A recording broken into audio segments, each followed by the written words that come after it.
Our main male character has upgraded from a necromancer to a spirit possession barrage wave or something like that in this episode. I don't know the exact name, but he's upgraded quite a bit. And that's something I neglected to talk about when it came to last week. So, our character is slowly progressing by the episode as a better spirit. Now he's able to open up cabinets and stuff like that and grab cinnamon and throw it all over the place. So now he's starting to get in some good shape where he can actually control the actions around him. So with this episode of Painchi Line, it takes a comedy route along with some serious moments and trying to progress the plot at the exact same time. And the question we have to wonder when it comes to this episode, did it do a good job with handling all it did in this episode? Personally, I am on the fence when it comes to this episode, because it gives us hints and progression with the plot, especially with finding out that the government is trying to let us know that the group that we fought, that was trying to warn everybody that an asteroid was coming and it was all a cover-up, was actually a group that is causing it to where the government can't save everybody from the asteroid. So there's a lot of questions, a lot of conspiracies, and stuff like that going on, and, you know, you have to wonder, like, what's going to happen next, because, you know, with the preview of next week's episode, spoilers, this is a spoilers if you did not see that preview. I'm just going to say right now, this is a fucking spoilers, because it pissed me off when I saw it, and I want to talk about it, because it really made me mad. So, anyways, I'm going to talk about that preview for next week's episode. Right after the ending credits of Punchline, specifically right after, you see Ito dead on the floor. And I'm like, are you fucking kidding me? Like, what? Like, it says, Ito dies. I'm like,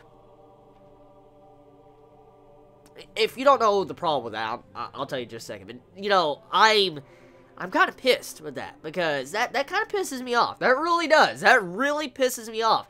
Because one thing I can't stand the most is when studios have to use spoilers to interest you in the next episode. I don't like that shit. I don't like that in openings, and I don't like that in ending songs, and I definitely don't fucking like that in a preview. That's why I usually skip previews. But usually previews are not something that bad. Like, I was just sitting there listening to the ending song because I liked the ending song, and then I saw a new scene at the end, and it started playing, so I thought it was part of the episode. And so I just continued watching it because it didn't say preview or anything. As I watched it, I found out it was a preview, and Ito fucking dies. I'm like, so she dies next week. Thanks for ruining the entire plot. I mean, you spoil it in the title of next week's episode, and then you show it in the freaking thing. Like, are you kidding me? Like, what the fuck? Like, I guess, I mean, you can argue and say we don't know how she died, but the point still stands. They spoiled the fuck out of it, and that makes me mad. Even, I would have been satisfied if they just said Ito dies. Fine. They just put it like that. But they didn't have to specifically show that scene. That kind of makes me upset. But, okay. So, besides that, let's get into the other points of the episode.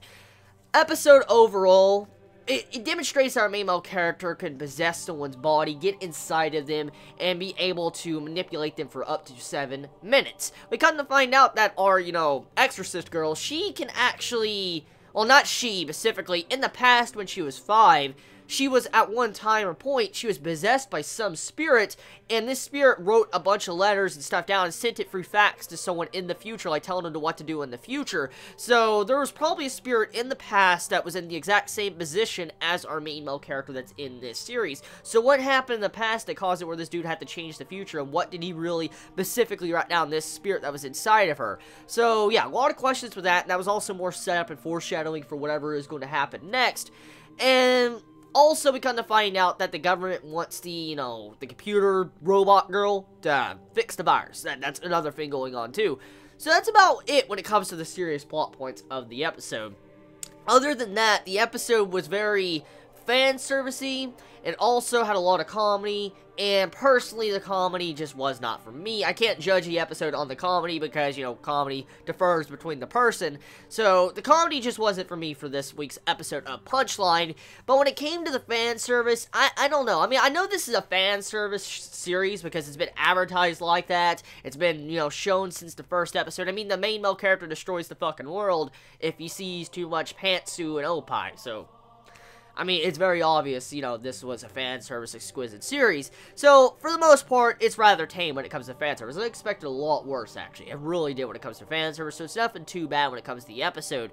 But I just hope that we get into some very, very serious plots, or some really good plot threads very soon, because I know this is feeling kind of like a Trigger series. This is exactly feeling like a Trigger series. I mean, you have this wacky, off-the-wall comedy, along with characters, art, animation, and then you have all these different things going on. It kind of reminds you of a Trigger-type series, but is it really working? That is the question we have to wonder. I mean, we'll have to see how it goes and where the story takes us in the next couple of weeks, but hopefully this series will continue to go down a serious path to where it will reveal these secrets and make us wonder what will happen next. Next week looks like it's going to be a serious week because Ito dies. Thanks for the spoiler punchline. So tell me your thoughts. You all have a wonderful day or not wherever you live. Please be safe. Chibi out.